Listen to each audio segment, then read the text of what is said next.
तुम्हारा ये मन जरूर भागेगा। अभी आप यहाँ सत्संग में बैठे हो, शरीर भले तुम्हारा यहाँ बैठा, लेकिन मन सारी दुनिया में भाग रहा। अब किसी को बाल बच्चों की याद आ गई, मन बाल बच्चों में पहुंच गया। कोई दुकान दफ्तर छोड़ करके आया, मन दुकान दफ्तर में पहुंच गया। कोई खेती बाड़ी छोड़ करके आया, शरीर बेचारा यहाँ बैठा, मन गेहूं में पानी लगा रहा। तो ऐसे भजन से कोई लाभ नहीं होगा। कबीर साहब ने लिखा है कि कबीर पापी भगत न भावे, हर पूजा न सुहाए, और माखी चंदन पर हरे, और जहां विगंध तहां जाए। जैसे मक्खी चंदन या कस्तूरी पर नहीं बैठती है, बल्कि रात दिन गंदगी में भिनभिनाती रहती है, ठीक उसी प्रकार से हम मनुष्यों का हाल है। हमारे आपके बुरे खोटे पाप कर्म हमें महात्माओं की तरफ जाने नहीं देते, उनके वचनों को सुनने नहीं देते। प्रेमी भाई बहनों, ये सब हमारे मन की खुराफात है। अरे जिन्होंने मार मन डाला, उन्हीं को सूरमा कहना, बड़ा बैरी ये मन घट में, किसी का जीत ना करना। अगर दुनिया में कोई हमारा दुश्मन है, वो केवल तुम्हारा अपना ये मन है। ये मन रूपी रावण कब मरेगा? जब 9 द्वारों पर फतेह हासिल करके तुम यहाँ 10वें द्वार पर चढ़ जाओगे, तब सही मायने में दशहरा मनाई जाएगी। अरे बाहर की दशहरा नहीं है जो लकड़ी का रावण बना देते हो और फूंक फांक करके घर चले आते, कहते भाई हमने रावण मार दिया। अरे महात्माओं ने कहा था भाई सही मायने में तुम दशहरा कब मनाओगे? जब 9 द्वारों पर फतेह हासिल करके तुम यहाँ 10वें द्वार पर चढ़ जाओगे, तब सही मायने में विजयदशमी मनाई जाएगी। तब ये मन रूपी रावण तुम्हारा मरेगा, और तब तुम्हारी ये जीवात्मा, इसे जीवात्मा को महात्माओं ने राम भी कहा। अरे हमको ये अपने मन से नहीं कह रहे, धर्म ग्रंथों में ही लिखा हुआ है, एक राम दशरथ का बेटा, एक राम घट घट में लेटा, एक राम का सकल पसारा, एक राम है सबसे न्यारा। एक वो राम है जो अयोध्या के वासी है, और एक राम घट घट में लेटे, यानी हमारी आपकी ये जीवात्मा जो हर एक के अंदर मौजूद है। महात्माओं ने कहा भाई एक वो राम है, और एक राम का सकल पसारा, यानी पहले स्थान के मालिक वो निरंजन भगवान, जिनको दुनिया त्रिलोकीनाथ कहती है, जिनका ये पूरा पसारा, ये पूरा संसार है। महात्माओं ने कहा भाई एक वो राम है, और एक राम है सबसे न्यारा, 5वें स्थान के मालिक वो सत्पुरुष भगवान जो हमारे आपके सच्चे पिता हैं। महात्माओं ने कहा भाई ये वो राम है। तो महात्मा तो उस राम की महिमा गाते हैं। मोटी बात आप पकड़िए कि भजन कैसे किया जाएगा। ये आंख कान को बंद कर लेना, अंतर में गौर से सुनिएगा। शुरू में सीटी जैसी आवाज आप सभी को सुनाई पड़ेगी, उसे पकड़ लेना, सुनते रहना। कुछ समय बाद में दोबारा आपको अनुभव होगा कि कहीं बड़ी दूर से एक महीन आवाज, घंटे और शंख की आवाज हमारे कानों में बज रही, और जब घंटे शंख की आवाज आपको अपने अंदर सुनाई पड़ने लग जाए, तब आप सीटी की आवाज को छोड़ देना और घंटे शंख की आवाज को पकड़ लेना। एक बार प्रेमी भाई बहनों, आप उस आवाज को पकड़ लो, फिर वो आवाज आपको नहीं छोड़ेगी, खींच करके शरीर से बाहर कर देगी। रोजाना रोज ब्रह्मांडों की सैर करना, रोज देवी देवताओं के दर्शन करना, रोज घर बैठे भगवान राम का दर्शन करना, रोज भगवान कृष्ण का दर्शन करना, और घूम करके फिर अपने शरीर रूपी घोंसले में वापस चले आओ। तो सुमरन, ध्यान और भजन 3 क्रियाएं आपको बताई गई, नित्य नियम से करिएगा। नागा नहीं होना चाहिए। अरे आप शरीर को भोजन देते हो, सुबह दोपहर शाम रात भोजन करते रहते हो, लेकिन कभी तुमने विचार ये नहीं किया, ये जीवात्मा जो जन्म जन्मांतरों से बेचारी भूखी प्यासी बैठी है, जिसकी शक्ति से तुम्हारा ये भारी भरकम शरीर चल रहा, तो कभी अपनी जीवात्मा को तुमने भोजन नहीं दिया। अरे इसका भोजन भजन है, इसका भोजन शब्द है, इसका भोजन नाम है। अपना ये नियम बनाओ कि पहले हम अपनी जीवात्मा को भोजन देंगे, फिर अपने शरीर को भोजन देंगे। अगर ये नियम तुम्हारा बन गया तो तुम्हारा लोक भी बन जाएगा, और तुम्हारा परलोक भी बन जाएगा। प्रेमी भाई बहनों, उस मालिक को पाने के लिए तुम्हें कोई घर बार नहीं छोड़ना, तुम्हें कोई जात बिरादरी नहीं बदलनी। अरे जात पात के रगड़े झगड़े ये तुम्हारे अपने नहीं है, ये सिर्फ मन की खुराफात है। अरे आप अपनी बुद्धि से विचार करिए, जब गुरु नानक साहब नहीं आए थे तब कोई सिख नहीं था, जब मोहम्मद साहब नहीं आए थे तब कोई मुसलमान नहीं था, जब ईसा मसीह साहब नहीं आए थे तब कोई ईसाई नहीं था। और पीछे लौटते चले जाओ तो केवल मनुष्य मनुष्य रह जाते हैं। ये रगड़े झगड़े किसने पैदा किए? ये हमने आपने पैदा किए। अरे कोई भी महात्मा यहाँ पर आकर के ना कोई कौम बनाने आता है, न कोई महात्मा यहाँ मजहब चलाने आते हैं, न कोई यहाँ जात बिरादरी को बदलने आते हैं, और ना ही आप हमारे हाथों में ये डंडे और तलवारें देने के लिए आते हैं। अरे आप तो सच्चा मार्ग, सनातन मार्ग समझाने के लिए इस धराधाम पर शरीर रूप में अवतरित होते हैं। अरे महात्मा कोई जात बिरादरी नहीं देखते, महात्मा कोई ऊंच नीच भेदभाव पैदा नहीं करते। अगर महात्माओं ने भेदभाव किया होता तो देखो भगवान राम जंगलों में रहने वाली आदिवासी महिला शबरी का जूठा बेर भगवान राम नहीं खाते। निर्मल मन जन सो मोह पावा, मोह कपट छल छिद्र न पावा। इसीलिए महात्मा कहते हैं भाई जाति पात पूछे नहीं कोई, हर का भजे सो हर का हुई। और लोग यहाँ जात पात बनाते बनाते मर गए। लेकिन नर नारियों, जब तुम्हारी ये जीवात्मा इस मनुष्य रूपी चोले को छोड़ करके ऊपर जब तुम धर्मराज की कचहरी में पहुंचोगे, वहां न तुमसे ये पूछा जाएगा कि भाई तुम किस जाति के हो, या तुम किस कौम के हो, या तुम किस मजहब के हो। अरे भाई तुम हिंदू हो या मुसलमान हो, तुम हिंदुस्तान से आए हो या तुम सीधे पाकिस्तान से चले आ रहे हैं। अरे वहां तुम्हारे कर्म देखे जाएंगे, भक्ति भाव देखा जाएगा, मालिक से मिलने का प्रेम और प्यार देखा जाएगा। इसीलिए महात्मा कहते हैं भाई मालिक को पाने के लिए तुम्हें कोई जात बिरादरी नहीं बदलनी, तुम्हें कोई घर परिवार नहीं छोड़ना, तुम्हें कोई बाल बच्चे नहीं छोड़ने, तुम्हें कोई जंगलों पहाड़ों में नहीं भटकना, तुम्हें कोई साधु सन्यासी बाबा नहीं बनना, तुम्हें कोई काले नीले पीले कपड़े नहीं पहनना, तुम्हें कोई जटा जूट नहीं रखना। अरे भाई तुम अपने अपने घर परिवार में रहो, अपने अपने बाल बच्चों के साथ रहो, अपने अपने समाज में रहो, समाज की रीत नीत नियम के अनुसार रहो, मेहनत और ईमानदारी से काम करो, और 24 घंटे में से घंटा 2 घंटा समय निकाल करके सुमरन ध्यान और भजन करिए। यही दौलत तुम्हारे काम आएगी। बाकी सब रगड़े झगड़े ये सब तुम्हारे यही पड़े रह जाएंगे। सोए की एक नौक भी तुम्हारे साथ में जाने वाली नहीं है। बड़े बड़े राजे महाराजे आए, सारी जिंदगी उन्होंने ये किला बनाते बनाते गुजार दिया। अरे आज उनके किलों को जाकर देखिए, आज खंडहर बने पड़े हुए। विश्व विजेता सिकंदर सारी दुनिया पर राज करने का ख्वाब देखता था, वो भी मुट्ठी खोल करके चला गया। अरे कोई क्या साथ लेकर जाएगा? जो चीज तुम्हारे साथ में जाने वाली वो केवल परमात्मा की भक्ति है। इसलिए प्रेमी भाई बहनों, वो दौलत कमा लो जो अंत समय में तुम्हारे काम आवे, वरना ये समय तुम्हारा निकलता जा रहा है। ये सौ की पूंजी ये गफलत में, बेहोशी में ये दिन प्रतिदिन कम होती जा रही। एक समय ऐसा आएगा ये बुलबुला तुम्हारा फूट जाएगा, फिर न जाने ये मनुष्य शरीर तुमको मिले न मिले। अरे तुम भटकते रह जाओगे युगों युगों के लिए उन नरकों और चौरासियों में। इसलिए प्रेमी भाई बहनों, अहो भाग्य है आपका, आपको ये मनुष्य शरीर मिल गया, आपको ये मौका मिल गया।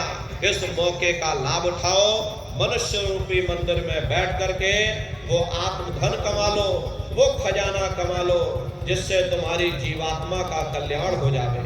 तो सुमरन ध्यान और भजन नित्य नियम से आप लोग करिएगा। और देखो प्रेमी भाई बहनों, हमारी आपसे प्रार्थना है कि आप सभी लोग शाकाहारी रहिएगा, क्योंकि हमारे गुरु महाराज ने शाकाहार पर विशेष जोर दिया। गुरु महाराज हमारे कहते थे, यह बच्चे बच्चियों तुम लोग शाकाहारी रहना और शाकाहार का प्रचार करते रहना, इसी से देश और दुनिया में भारी परिवर्तन होगा।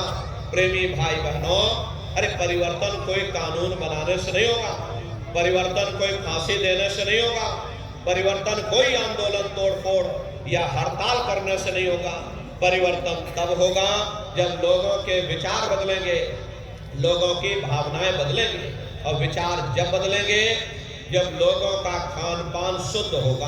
अरे देसी कहावत है भाई, जैसा खाए अन्न वैसा होए मन। तो जब इंसान पशुव्रती भोजन करेगा तो उसकी बुद्धि स्वतः ही पशुओं जैसे हो जाएगी। फिर ये शराब के नशे में माँ बहन बेटे की पहचान खत्म हो जाए, उस शराब को पी करके यह कैसे पता चलेगा कि क्या अच्छा और क्या बुरा है।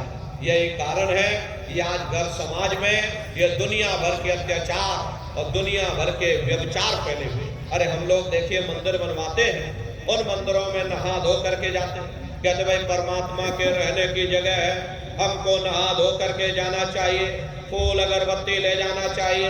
कोई उन मंदिरों में कूड़ा कचरा नहीं डालता। अगर तुम कूड़ा कचरा डालोगे तो आपस में लाठियां चल जाएंगी। फिर ये जो हरि मंदिर है, ये पंच भौतिक शरीर जिसे महात्माओं ने हरि मंदिर कहा, अरे इसमें तुम हाड़ मांस के लोथड़े डालते हो, इसमें तुम शराब के कतरे डालते हो, इसमें तुम मुर्गा मुर्गी काट करके डाल रहे। अपने बनाए हुए मंदिर की तुम कद्र करोगे और परमात्मा के बनाए हुए इस मानव मंदिर को, इस हरि मंदिर को तुमने जीते जी कब्रिस्तान बना दिया तो सख्त सजा मिलेगी। अरे महात्माओं ने लिखा है, दिल भर मच्छी खाए के कोट गौ दे दान, काशी करवट जा मरे निश्चय नरक निदान। यदि तिल भर भी मच्छी खा करके फिर चाहे कोटान कोट तुम गौओं का दान करो और काशी में जाकर के मत्था रगड़ते रगड़ते अपनी पूरी जिंदगी वहां पर गुजार दो, फिर भी तुमको तुम्हारे गुनाहों की सजा मिलेगी, कोई बच नहीं सकता। क्योंकि ये कर्म भूमि है, यहाँ तुम जैसा कर्म करोगे वैसा फल तुमको मिलेगा। देखिए इस कर्म भूमि पर कृष्ण भगवान तक नहीं बच पाए। उस समय बाली को छिप करके बाण मारा, वही बाली कृष्ण अवतार में बहेलिया बन करके आ गया। कृष्ण भगवान के पैरों में पद्म चमकता था, हिरण की आंख समझ करके, और बहेलिये ने निशाना मार दिया, और जब पास में आकर के देखा कृष्ण भगवान थे। अफसोस करने लगे, लेकिन कृष्ण भगवान ने उसको समझाया कि भाई इसमें तुम्हारा कोई दोष नहीं, उस समय हमने तुमको मारा, अरे आज तुमने हमको मार दिया, हमारा तुम्हारा अदला बदला पूरा हो गया। कर्म प्रधान विश्व रच राखा, जो जस करे सो तस फल चाखा। ये कर्मों का ऐसा देश है, यहाँ तुम जैसे बीज बोगे वैसे ही फसल काटोगे।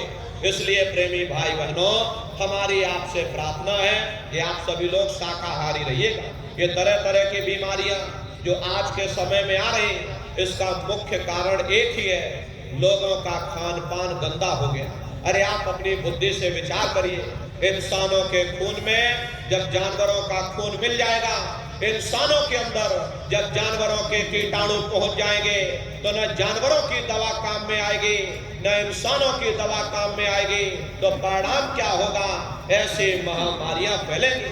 अभी कोरोना जैसी महामारी आई, पूरा विश्व तबाह हो गया, लोग अपने अपने घरों में कैद हो गए, कोई किसी से मिलने को तैयार नहीं।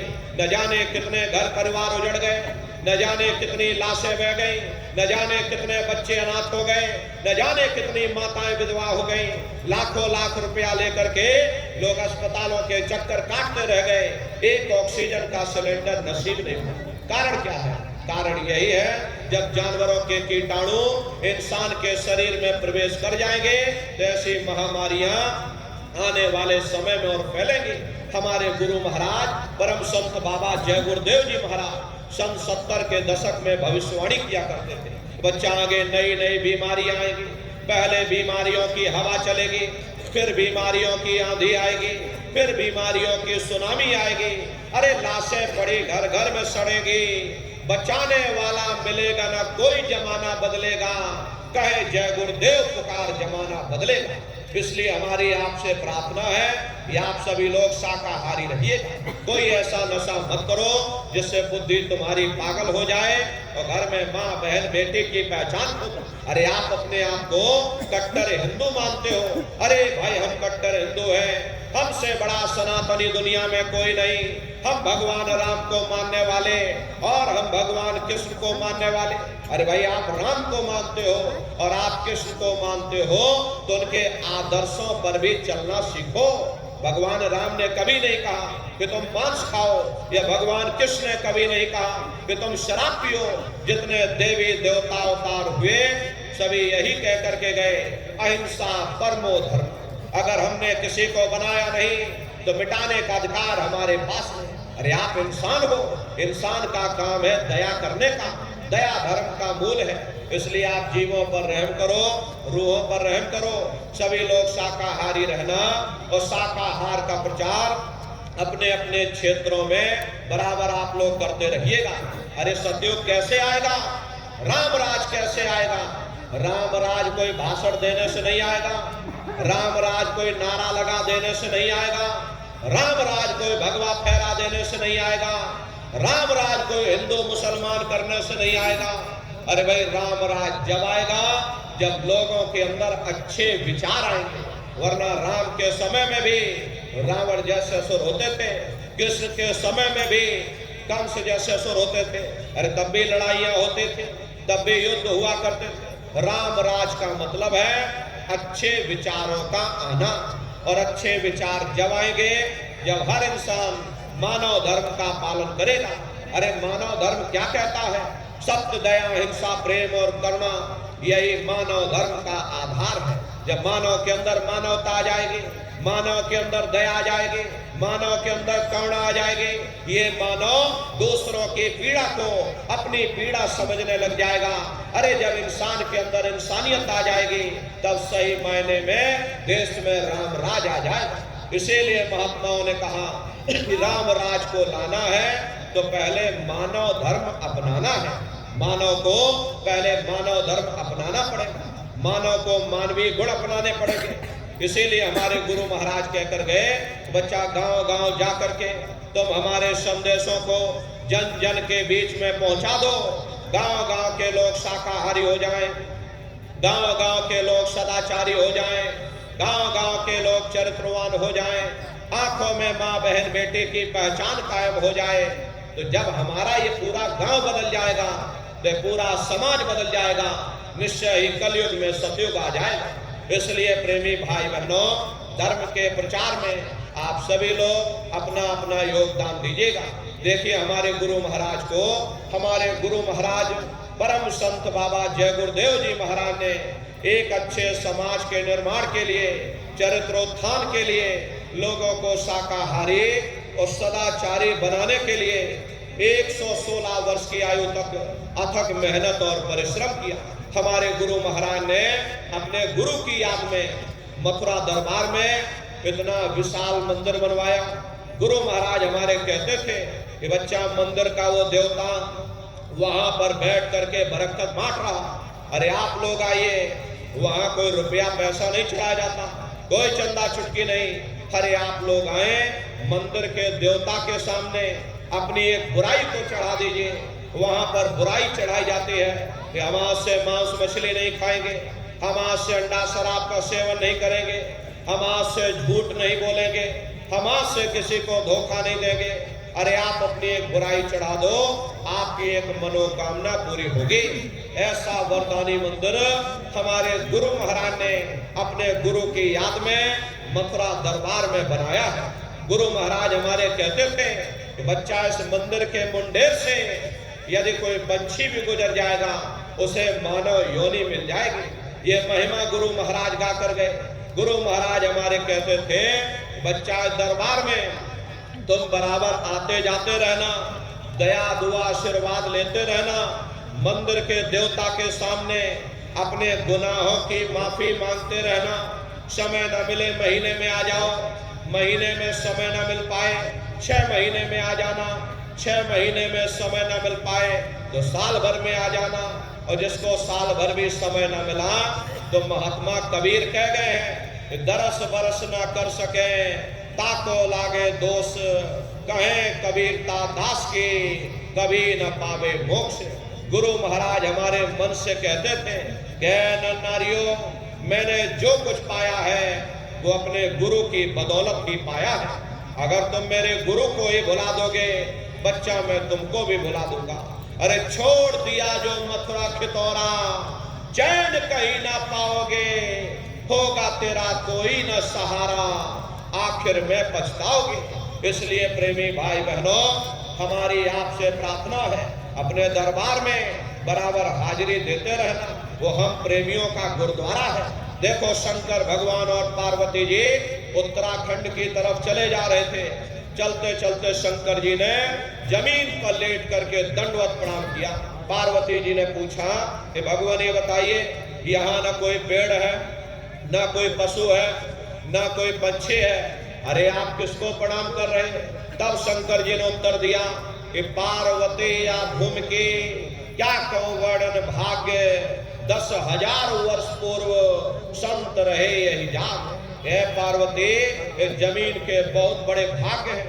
आज से 10,000 वर्ष पहले एक संत महात्मा इस जमीन पर आकर सत्संग कर गए थे। ये जमीन बहुत पवित्र है, मैं जमीन को प्रणाम कर रहा हूँ। अरे आज हमारे गुरु महाराज 50 वर्ष मथुरा आश्रम पर रह करके अपने चरणों से वहां के कण कण को पवित्र किया। प्रेमी भाई बहनों, वो हम प्रेमियों का गुरुद्वारा है, हम प्रेमियों का दरबार है। अपने दरबार में बराबर आते जाते रहिएगा, दया दुआ आशीर्वाद लेते रहना, अपने गुनाहों की माफी मांगते रहना। देखिए अभी होली का कार्यक्रम 13, 14, 15 मार्च 3 दिवसीय होली का कार्यक्रम मथुरा दरबार में मनाया जाएगा। तारीख आप सभी लोग याद रखिएगा, 13, 14 और 15 मार्च ये 3 दिन का होली का कार्यक्रम होगा। तो आप सभी प्रेमी भाई बहन समय निकाल करके होली के अवसर पर पधारिएगा। प्रेमी भाई बहनों, अपने दरबार का दर्शन करना। देखिए मथुरा दरबार में हमारे गुरु महाराज की एक छोटी सी गौशाला भी है। हमारे गुरु महाराज के पास में कुल 2 गाय थी। 2 गायों का इतना बड़ा परिवार है, बाहर से कोई गाय नहीं परिवार, 2 गायों का इतना बड़ा परिवार है कि आज के समय में करीब करीब 3,000 गायें हैं और 3,000 के ऊपर सांड है। गौशाला अलग है और नंदीशाला अलग है। हमारे यहाँ किसी को बाहर नहीं भेजा जाता, क्योंकि हमारे गुरु महाराज कहकर गए बच्चा इनको यही रखना, यही सेवा पानी करना। इसीलिए चाहे गाय हो या चाहे बैल हो, हमारे यहाँ किसी को बाहर नहीं भेजा जाता। गायों के लिए अलग से गौशाला है और सांडों के लिए अलग से नंदीशाला बनी है। उसी के बगल में अपना एक बहुत बड़ा कॉलेज है, जिसमें 2,500 से 3,000 बच्चे निःशुल्क विद्याध्ययन करते हैं। कॉपी किताब, पढ़ाई लिखाई, भोजन पानी बिल्कुल निःशुल्क है। उसी के बगल में अपना एक बहुत बड़ा अस्पताल गुरु महाराज के नाम से बन करके तैयार हो चुका। प्रेमी भाई बहनों, वो गुरु महाराज की कर्म भूमि है और हमारे गुरु महाराज की जन्म भूमि, जहाँ पर हमारे गुरु महाराज का जन्म हुआ, अरे आपके पड़ोस में ही जिला इटावा ग्राम खितौरा पड़ता है। जैसा भव्य मंदिर मथुरा दरबार में बना हुआ, उसी तरह से भव्य मंदिर गुरु महाराज की जन्मभूमि पर बन करके तैयार हो चुका। ये जो आप पोस्टर देख रहे हो, ये गुरु महाराज की जन्मभूमि का मंदिर है और इधर जो ये पोस्टर लगा है, ये मथुरा दरबार का मंदिर है। तो समय निकाल करके दरबार में आप लोग पधारिएगा, अपने अपने बच्चों को भी साथ में ले करके आइएगा। हम लोग ये सोचने लगते हैं अरे बच्चों को क्या करेंगे ले जाकर, ये बच्चे छोटे हैं, इनको घर में रहने दो, इनको पढ़ाई लिखाई करने दो। अरे पढ़ाई लिखाई जरूरी है, हम आपकी ये बात मानते हैं कि आज के समय में शिक्षा बहुत जरूरी है। अरे हमको भी गुरु महाराज ने पढ़ाया लिखा। प्रारंभिक शिक्षा हमारी गुरु महाराज की जन्मभूमि पर हुई, क्योंकि जो गुरु महाराज की जन्मभूमि है खितौरा धाम, वही हमारी भी जन्मभूमि है। तो प्रारंभिक शिक्षा हमारी वहीं पर हुई। उसके बाद 5 वर्ष की उम्र में गुरु महाराज अपने साथ मथुरा ले आए। आगे की तैयारी गुरु महाराज ने मथुरा में कराई। तो कहने का मतलब ये है कि हमारे गुरु महाराज ने हमको भी पढ़ाया लिखाया। लेकिन प्रेमी भाई बहनों, पढ़ाई लिखाई के साथ साथ अच्छे संस्कार भी जरूरी है। और संस्कार कोई MA BA की डिग्री कर लेने से ही नहीं पड़ जाते, संस्कार कोई डिप्लोमा कर लेने से ही नहीं पड़ जाते।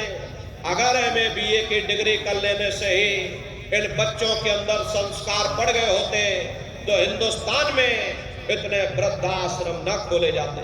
अरे संस्कार पढ़ेंगे महात्माओं के वचनों से, संस्कार पढ़ेंगे सत्संग के माध्यम से। ये बच्चे देश के भविष्य हैं। इन बच्चों के अंदर अच्छी शिक्षा के साथ साथ अच्छे संस्कार डालना ये समय की बहुत बड़ी मांग है।